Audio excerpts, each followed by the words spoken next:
Assalamualaikum warahmatullahi wabarakatuh. Halo Sobat Islam, terima kasih sudah mengklik video ini. Sebelum mulai videonya, saya doakan semoga Sobat Islam semuanya selalu diberikan kesehatan dan kemudahan dalam segala urusan. Jangan lupa untuk like dan share video ini agar kita selalu berbagi kebaikan dan inspirasi. Di tengah terpaan salju yang membekukan tulang di pegunungan Kaukasus, Dr. Mikhail Leonov, seorang ilmuwan arkeologi senior dari Rusia, tidak pernah membayangkan bahwa ekspedisi musim dingin tahun 2023 akan menjadi titik balik dalam hidupnya.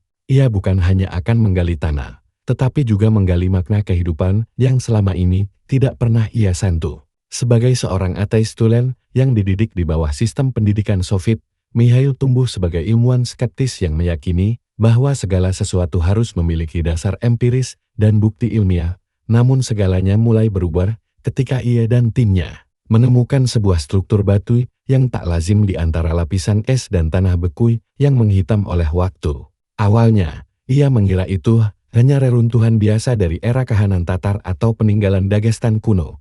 Tetapi ketika salah satu anggota timnya membersihkan lapisan debu tipis dari permukaan batu nisan yang tersembunyi di bawah lapisan batu besar, muncul sebuah kalimat dalam huruf Arab kufik yang membuat darahnya seakan berhenti mengalir. Huna yurkat Salman, sahabi Rasulillah. Mereka saling berpandangan, bingung dan tidak percaya, karena Salman adalah nama yang tidak asing dalam sejarah Islam, terutama Salman Al-Farisi, sahabat Nabi Muhammad SAW yang sangat dikenal di dunia Islam karena kisah pencariannya akan kebenaran. Dari agama Majusi di Persia, hingga akhirnya bertemu Rasulullah di Madinah dan memeluk Islam dengan sepenuh hati. Mikhail, yang selama ini tidak pernah menyentuh kitab suci manapun, mendadak merasa terpanggil untuk memahami siapa sebenarnya sosok yang tertulis di batu itu.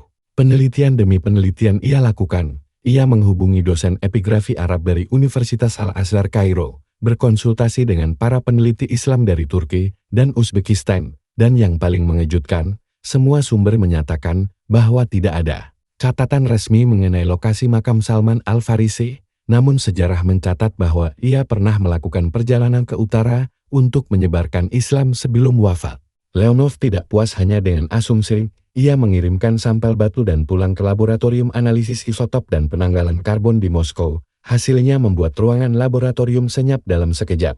Tulang tersebut berasal dari akhir abad ke-7 Masehi, dan DNA yang ditemukan menunjukkan asal genetik dari wilayah Persia kuno. Sangat mungkin berasal dari kawasan Isfahan, kota asal Salman Al-Farisi. Dari sinilah, kehidupan Mikhail mulai berubah secara perlahan, namun pasti.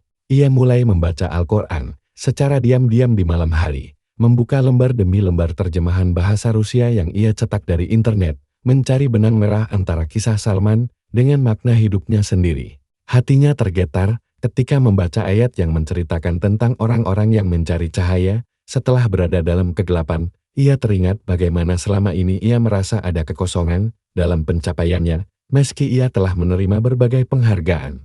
Diundang menjadi pembicara di konferensi internasional, memiliki reputasi besar di komunitas akademik Eropa Timur, namun ketika pulang ke rumah, yang ia hadapi hanyalah ruangan dingin, sepi, dan kosong dari makna. Setelah penemuan itu, ia memutuskan untuk kembali ke situs makam bersama para ulama lokal. Mereka melantunkan doa dan membaca surah Yasin di tempat itu, sesuatu yang belum pernah ia saksikan seumur hidup. Suasana haru, udara yang menusuk, dan lantunan ayat-ayat Al-Quran menggema di antara gunung, membuat hatinya luluh. Dalam perjalanan pulang, ia menyendiri di dalam tenda ekspedisi dan menangis untuk pertama kalinya sejak kematian ibunya bertahun-tahun lalu. Tidak lama setelah itu, ia mulai aktif berdiskusi dengan para ulama Dagestan, mempelajari tafsir, sejarah Rasulullah SAW, dan sirah sahabat Nabi. Yang paling ia kagumi dari Salman adalah sikapnya yang tidak pernah puas dengan kebenaran setengah. Ia terus mencari, dari Majusi ke Nasrani, dari Suriah ke Hijaz, hingga akhirnya bersujud di hadapan Rasulullah. Itu adalah refleksi yang sangat dalam bagi Mikhail, karena ia merasa dirinya sedang mengikuti jejak spiritual yang sama. Berita penemuan itu menyebar ke berbagai media nasional dan internasional. CNN Turk, Al Jazeera, bahkan BBC dan Rusia Today meliputnya. Komunitas Muslim di Rusia merasa bangga dan terharu karena salah satu sahabat Nabi kemungkinan besar dimakamkan di tanah mereka. Masjid-masjid mengadakan dua bersama, bahkan Presiden Chechnya, Ramzan Kadyrov, mengundang Leonov untuk menghadiri konferensi Islam di Grozny dan memberikan pidato tentang penemuan tersebut. Di tengah sorotan itu semua, Leonov justru semakin dalam menyelami Islam. Ia mulai salat, meski awalnya terbata. Ia belajar membaca Al-Fatihah dari seorang imam muda Dagestan bernama Musa. Perlahan namun pasti, ia mulai merasakan kedamaian yang selama ini tidak pernah ia temukan dalam dunia akademik. Pada suatu hari Jumat yang tenang, Mikhail Leonov mengucapkan dua kalimat syahadat di hadapan jamaah Masjid Agung Mahachkala, disambut takbir dan pelukan hangat dari kaum muslimin. Ia mengganti namanya menjadi Mikhail Salmanov sebagai penghormatan terhadap sahabat yang telah mengubah hidupnya. Sejak itu, ia mendedikasikan hidupnya untuk meneliti sejarah Islam di Rusia dan menyusun buku berjudul Salman, Jejak Sahabat Nabi di Negeri Salju, yang kini menjadi rujukan penting di dunia akademik Islam Eropa Timur. Buku itu memuat tidak hanya data arkeologis, tetapi juga pengalaman spiritualnya menemukan kebenaran dalam Islam. Ia juga aktif menjadi pembicara di berbagai forum dakwah ilmiah, menjelaskan bahwa tidak ada kontradiksi antara ilmu pengetahuan dan wahyu. Bahkan, ia menegaskan bahwa Al-Quran justru menuntun manusia berpikir dan merenungi ciptaan alam. Kisah Mikhail Salmanov menjadi viral di berbagai platform media sosial. Banyak pemuda Rusia yang tertarik mempelajari Islam setelah membaca kisahnya. Beberapa bahkan memutuskan menjadi mualaf. Komunitas Muslim di Rusia mengalami lonjakan besar dalam minat terhadap sejarah Islam lokal. Penemuan makam Salman menjadi simbol kuat bahwa jejak Islam telah lama tertanam di wilayah yang dulu dianggap steril dari peradaban Islam.